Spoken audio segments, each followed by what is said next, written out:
At different times we get like just this sense of being watched or this sense of dread if we were taking and that kind of corresponds. I do remember like feeling of terror. I remember if going on these investigations, if it's possible that we could kind of bring that back or run into it again, especially because we don't know where it came from or really what it was.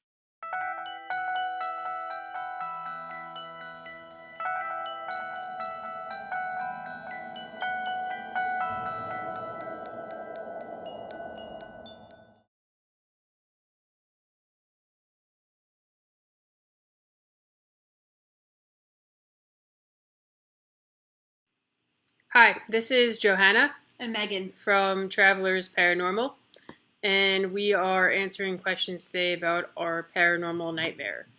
So, have we ever had a paranormal nightmare? This is kind of going to be the story of what got us interested in the paranormal. So, when we were children, the second house we lived in between the time that we were like 4 and 9, we remember kind of like shadow figures or shadows moving around. I think our toys moved. Yeah, like things moving. Not that we saw it; they would just be moved. Our mom talks about us having had night terrors. And that kind of corresponds. I do remember like feeling of terror. I remember lying in my bed at night, feeling absolutely terrified and not knowing why. When we were somewhere around 9 or 10, we moved to another house, and things kind of continued there, but almost began to progress. Instead of shadows and shadows moving, there was actually something that we saw or Megan saw. Leading up to it, we would just at different times we'd get like just this sense of being watched or this sense of dread. If we were taking the trash out at night, we would just feel like there was someone watching us as we were taking out the trash. And then eventually, I was also feeling that in my room. And usually, if I felt that, I would kind of roll over in bed and pray the Hail Mary. And I had this cat, Rocky, and there would be sometimes he would always sleep with me. He would, like, from when we got him, he was crying on the stairs at bedtime because he wanted to go to bed. And he would always sleep with me.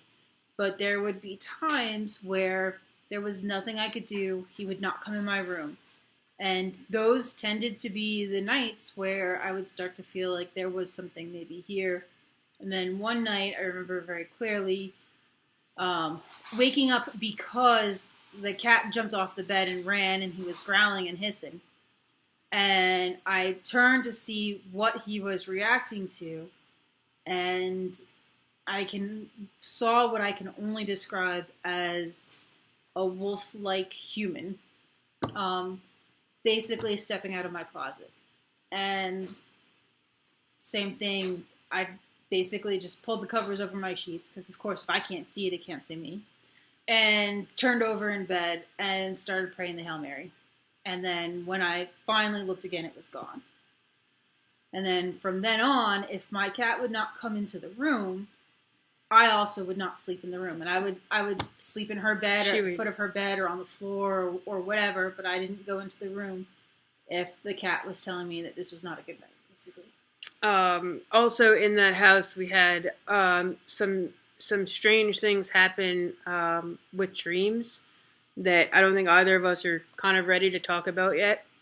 I'm not even sure if it's connected. It was just some weird stuff. But so that was in that house. And then when we were older, we went to college, to a small college, and it continued from there. Yeah, we would still feel like we were being watched sometimes in our first few years, but I feel like it was it senior year? It was like first semester senior year when it kind of really started up again. It might be. Yeah. And for whatever reason, it was starting up, and I remember one night again, kind of like that night in my room, I just woke up, sense of dread, turned and looked, and saw that same creature. And again, worked last time. So pulled the sheets over my head, turned to face the wall, prayed the Hail Mary, and by the time I looked again, it was gone. She told her roommate about this, and we kind of told her like a little bit more about, things that had happened before. And her roommate, my roommate freaked out, and I was like, no, this has happened before. Yeah, it's totally normal. It's fine. So her roommate got someone else in the dorm had holy water, or someone had holy water, and they blessed. Oh yeah, we could not have been seniors. They blessed the the doorway basically, and with the holy water, like put it on the doorway and all of that. So that night, where Megan's dorm room was, my dorm room was like on the floor below it, and to the side of it. But people in my common section, my part of the dorm, and in her common section, her part of the dorm, that night heard like pacing back and forth, and on her floor, they heard like the sound of someone trying to open doorknobs.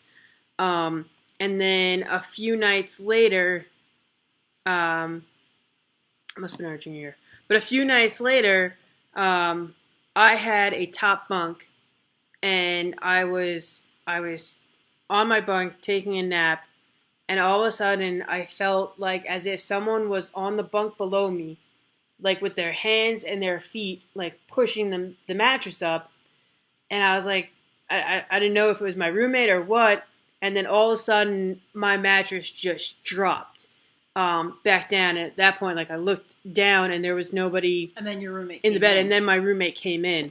So that was definitely crazy. And a couple of the girls in my common section, also right around that time after the holy water, one of them had a nightmare that she woke up and looked over at the other one's desk in the room and saw what she described as this demonic creature sitting on the desk. And that would have been the room right above where my room was. Right, which was next to mine.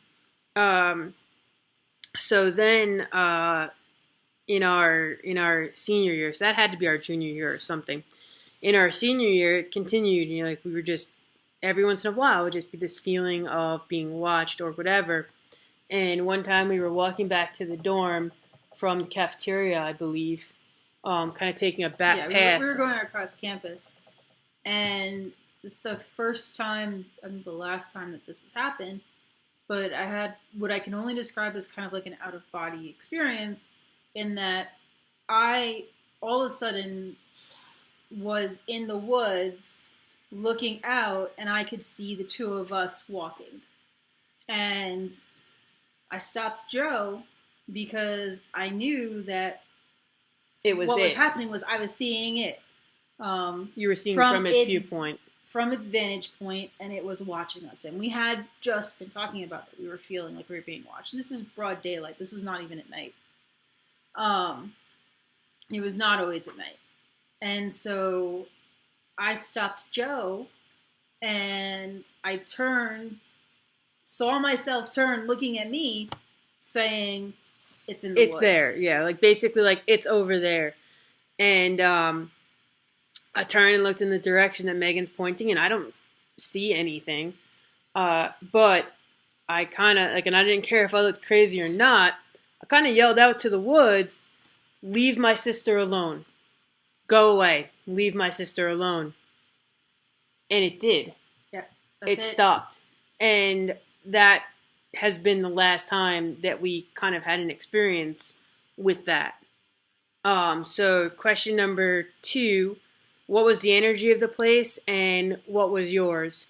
It was noticeably different when we felt like we were being watched. Other than that, the energy didn't matter, but we could definitely feel like we were being watched. Yeah.